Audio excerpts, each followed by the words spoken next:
Hello বন্ধুরা, welcome to my video. সারাদিন তো কাজ করে বাড়িতে চলে এসেছি, কিন্তু রাত্রে যে ডিনারটা করব সেটা কি করব সেটাই তো বুঝে উঠতে পারছিলাম না। সবসময় তো মাছের ঝাল বা মাছের তরকারি করে খাই। আজকে ভাবলাম যে কাতলা মাছের অন্য কিছু করা যাক, তো ভেবেছিলাম কাতলা মাছের দই কাতলা করব। তো সম্পূর্ণ এই রান্নাটা ইউটিউব দেখে শেখা। তো আমি আগে এই রান্নাটা কোনোদিন করিও নি, আর সত্যি কথা বলতে কোনোদিন দই কাতলা খাইও নি, জানি না কেমন টেস্ট হয় এর। তো দেখো এখানে প্রথম মাছগুলো একটু নুন দিয়ে, এতে মাছগুলো হলুদ দেবো না, একটু নুন দিয়ে মাছগুলো একটু এপিট উপিট করে একটু হালকা ভেজে নেবো। ভেজে নেওয়ার পরে এর মধ্যে আমি গরম মশলা দিয়ে দেবো, দিয়ে এর মধ্যে আমি দিয়ে দেবো পেঁয়াজ বাটা। এর জন্য আমি পেঁয়াজ বাটা নিয়েছি আর কাজু আর পোস্ত বাটা নিয়েছি। তো প্রথমে আমি এখানে পেঁয়াজ বাটাটা দিয়ে দেবো, দিয়ে এটা একটু হালকা লাল লাল করে এটা আমি ভেজে নেবো। ভেজে নেওয়ার পরে এর মধ্যে আমি একটু নুন দিয়ে দেবো।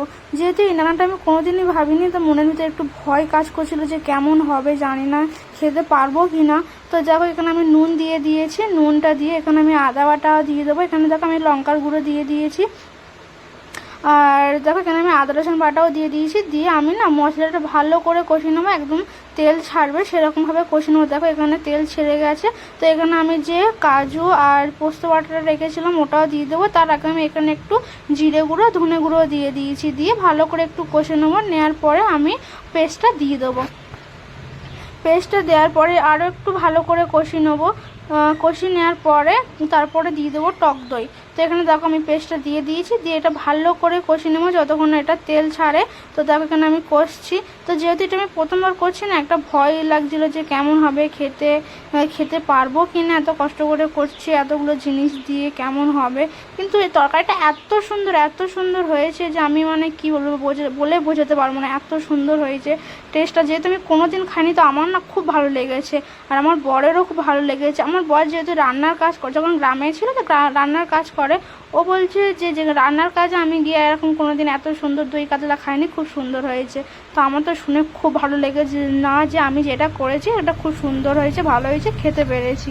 তো দেখো তারপর আমি এখানে দেখো দই দিয়ে দিয়েছি, দিয়ে তারপর এটা আমি ভালো করে একটু ফুটিয়ে নেবো, একটু তেল তেল ছাড়বে সেটা আমি একটু ফুটিয়ে নেবো। নিয়ে এর মধ্যে আমি একটু হালকা জল দিয়ে দেবো। জল দিয়ে দেখো এখানে আমি জল দিয়ে দিয়েছি, দিয়ে একটু ফুটে উঠলে এর মধ্যে আমি দিয়ে দেবো মাছগুলো। তো বন্ধুরা কেমন হয়েছে আমাকে কিন্তু অবশ্যই জানিও। আমি যেহেতু এই প্রথমবার করছি, যে কেমন হবে আমি জানি না। ঠিক আছে, প্রথমে আমি মানে ভাবছিলাম মনে মনে যে কেমন হবে কি হবে। দেখো এরপরে দেখো আমি মাছগুলো দিয়ে দিয়েছি। মাছগুলো দিয়ে একটু ফুটিয়ে নামিয়ে নেবো, নিলে কিন্তু আমাদের একদম দই কাতলা একদম রেডি হয়ে যাবে।